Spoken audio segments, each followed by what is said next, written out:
नमस्कार. तर पिंगा ग पोरी पिंगा या मालिकेच्या आजच्या भागात आपण पाहणार आहोत की सुमन श्वेताला सांगते की बांगड्या नव्हत्या ताटात म्हणून वल्लरी बांगड्या आणायला गेली आहे खाली.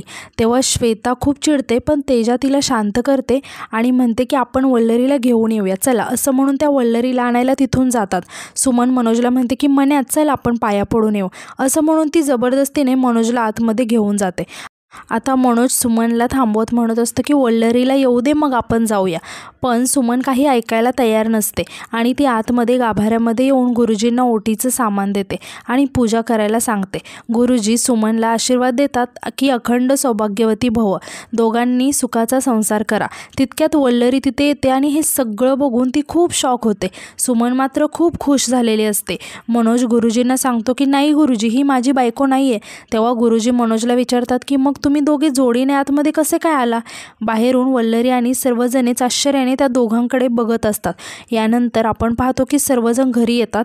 तेजा सुमनला म्हणते की तू तर गावाकडे वाढलेली, सगळे ट्रेडिशन माहिती असलेली मुलगी आहेस ना, मग देवळात ओटी जोड्याने भरतात हेही माहिती नाही आहे का तुला. प्रेरणा विचारते की एवढी का घाई केलीस ग आतमध्ये जायची. यावर सुमन घाबरत आणि अडखळत म्हणते की ताई नाही, ते मी मुद्दाम नाही केलं. आता मिठ्ठू रागाने म्हणते की मुद्दाम नाही केलं ना, मग तुला गुरुजींना सांगता नाही का आलं. तसे श्वेता रागाने म्हणते की कोणाला शेंड्या लावतेस तू, देवीची ओटी भरण्याच्या ताटात बांगड्या नाही आहेत ही गोष्टच पचत नाही आहे. तेजा म्हणते की बरं तेही ठीक आहे, बांगड्या नव्हत्या मग तू वल्लरीला बांगड्या आणायला का पाठवलं. मिठ्ठू सुमनला म्हणते की हो ना, बांगड्या आणायला तू जायला पाहिजे होतं आणि तू हे जे काही सांगते आहेस ना ते कोणत्याच लॉजिकमध्ये बसत नाही. आता प्रेरणा रागाने म्हणते की आणखी एक मुद्दा, वल्लरीला पाठवलं तू बांगड्या आणायला, पण मग बाहेर का थांबली नाहीस, आतमध्ये जायची एवढी काय घाई होती. या सगळ्यातलं मनोज भाऊजींना काहीच कळत नाही हे मान्य करतो आम्ही, पण तुला एवढी अक्कल नको का, असं म्हणून त्या सर्वजणी सुमनला प्रश्न विचारायला लागतात. सुमन खूप घाबरून मनोजकडे जाते आणि म्हणते की मन्या या सर्वांना सांग ना की मी मुद्दाम नाही केलं आहे. तेव्हा मनोज रागाने म्हणतो की मुद्दाम नाही केलं तू, मग का घाई केलीस तू, काय गरज होती एवढ्या घाई त्या पुजाराला ओटी द्यायची, सगळा गोंधळ घालून ठेवला आहेस, तुझीच चूक आहे सुमन, असं म्हणून तो तिथून जायला लागतो.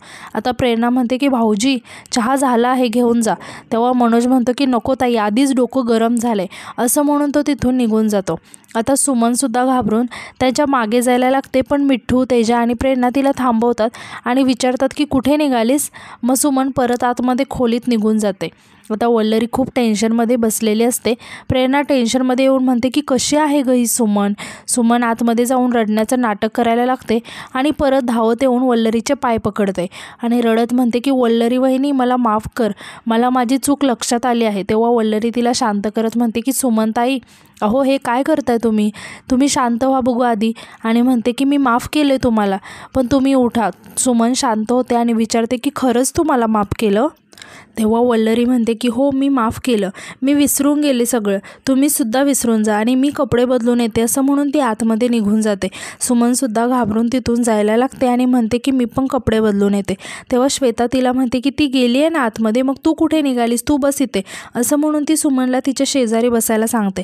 तेजा आणि मिठ्ठू ओरडून म्हणतात की बस म्हटलं की बसायचं. मग सुमन घाबरत श्वेता शेजारी बसते आणि पोट दुखल्याचं नाटक करत तिथून निघून जाते. तेजा वैतागून म्हणते की काय नाटकी आहे. आता यावर मिठ्ठू म्हणते की हो ना, वल्लरी बिचारी भोळी आहे, याचाच फायदा घेते ती.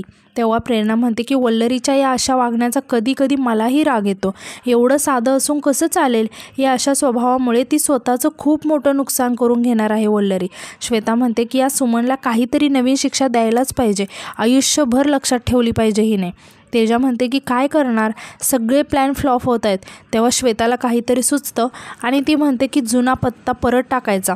सगळे आश्चर्याने तेजाकडे बघायला लागतात. आता यानंतर आपण पाहतो की श्वेता सुमनला घेऊन बाहेर आलेली असते.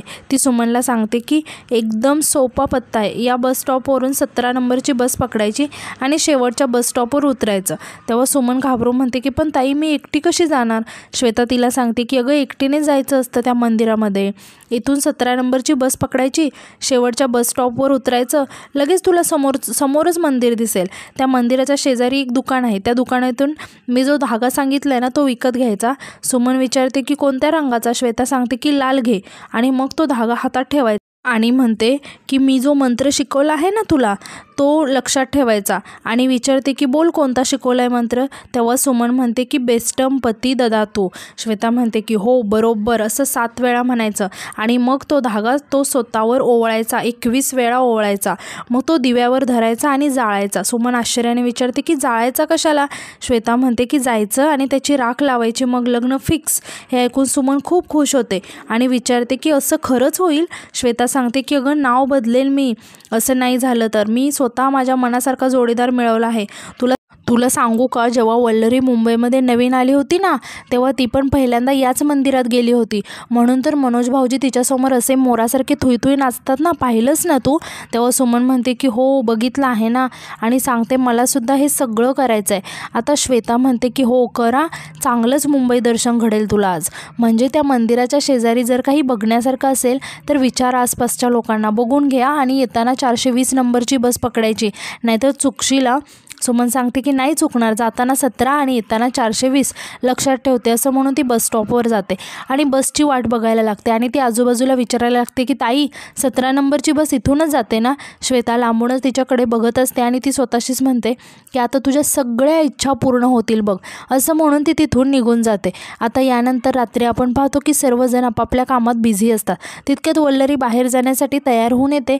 तेव्हा सगळे वल्लरीला सांगतात की खूप छान दिसते आहेस. तितक्यात मनोज सुद्धा तिथे येतो आणि विचारतो की झालीस का तयार, निघायचं का. मिठ्ठू त्या दोघांकडे बघून म्हणते की क्या बात है जीजू, स्मार्ट दिसते जोडी. तेव्हा तेजा त्या दोघांकडे बघून म्हणते की पण लाजत नका बसू, लक्षात असू द्या हळदीचा कार्यक्रम आहे, तुमच्या लाजण्याचा नाही. प्रेरणा तेजाला शांत बसायला सांगते आणि म्हणते की छळू नको गं त्यांना. यावर श्वेता म्हणते की अगं बुलबुल बागेचे एकमेव जावई आहेत ते, त्यांना नाही छळणार तर मग कोणाला छळणार. आता वल्लरी इकडे तिकडे बघत विचारते की ते सुमनताई कुठे दिसत नाही, त्या कुठे आहेत. मनोज आश्चर्याने विचारतो की दिसत नाही म्हणजे घरात नाही आहे का ती, मी फोन लावून बघतो तिला असं म्हणून तो सुमनला फोन करायला लागतो. पण सुमनचा फोन लागत नाही. आता प्रेरणा टेन्शनमध्ये येऊन हळू श्वेता आणि तेजाला म्हणते की ती सुमन खरंच हरवली नसेल ना गं. तेजा म्हणते की जर खरंच हरवली असेल ना तर मी अख्ख्या बुलबुल बागेला पेढे वाटेला. श्वेता म्हणते की ती कसली हरवते, मी केलं आहे सगळं मॅनेज. आता सुमनचा फोन लागत नाही म्हणून मनोज आणि वल्लरी खूप टेन्शनमध्ये येतात.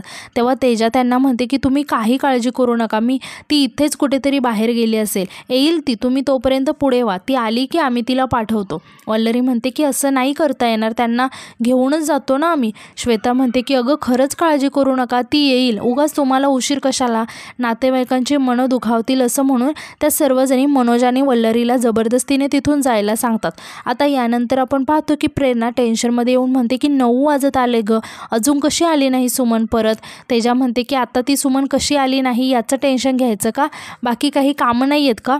आता प्रेरणा टेन्शनमध्ये येऊन म्हणते की हरवली नसेल ना गं ती.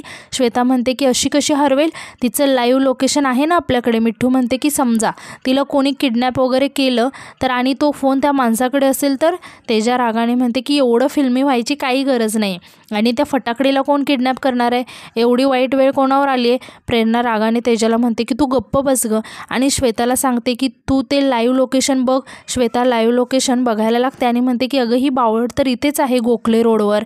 तेव्हा मिठ्ठू आश्चर्याने विचारते की मग ती घरी का येत नाही आहे.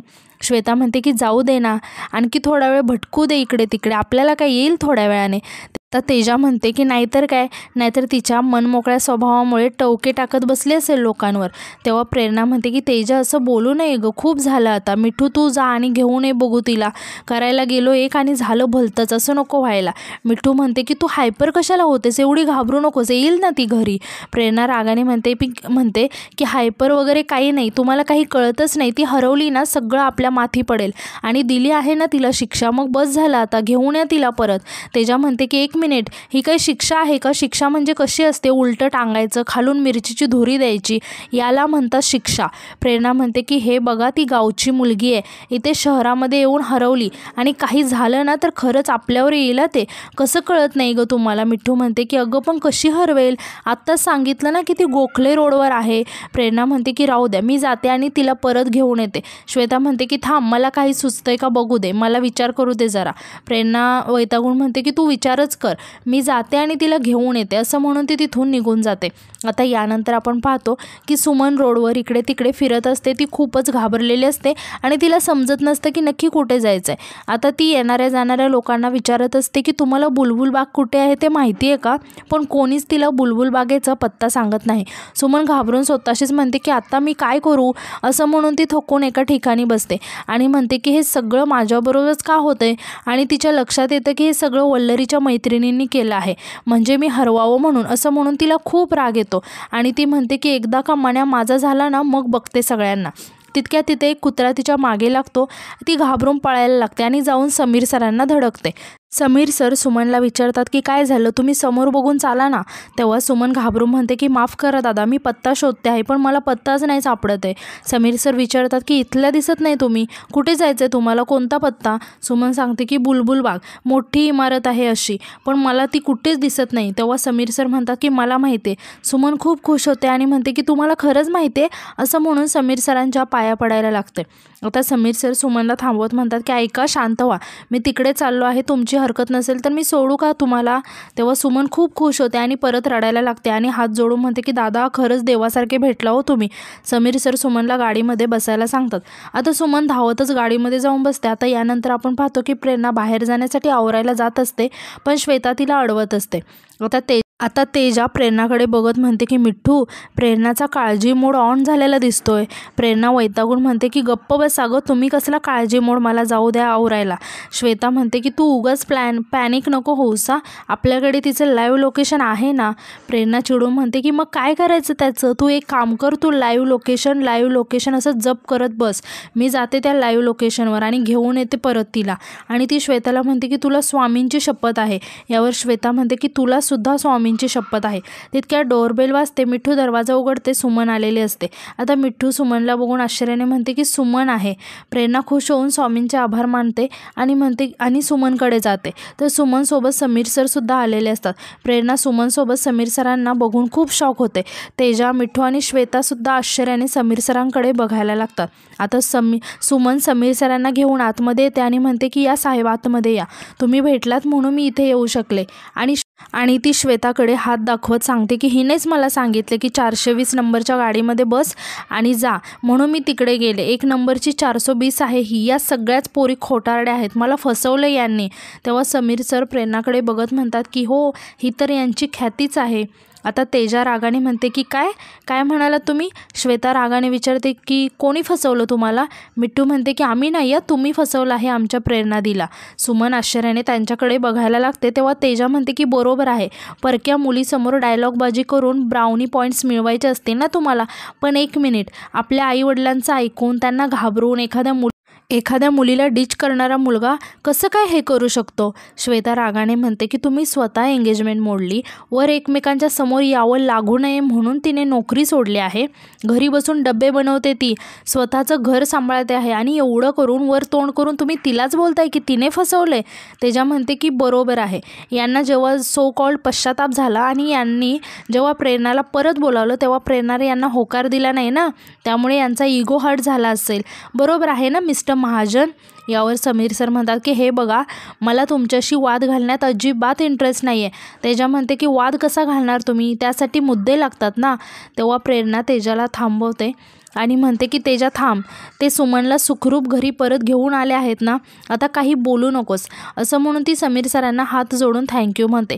समीर सर प्रेरणाला म्हणतात की निघण्याआधी एकच सांगेन प्रेरणा, माझं अजूनही तुझ्यावर प्रेम आहे, मी थांबलोय अजूनही तुझ्यासाठी. सुमन आश्चर्याने समीर सरांकडे बघायला लागते. यावर प्रेरणा मात्र काहीच बोलत नाही आणि आजचा भाग इथेच संपतो. धन्यवाद.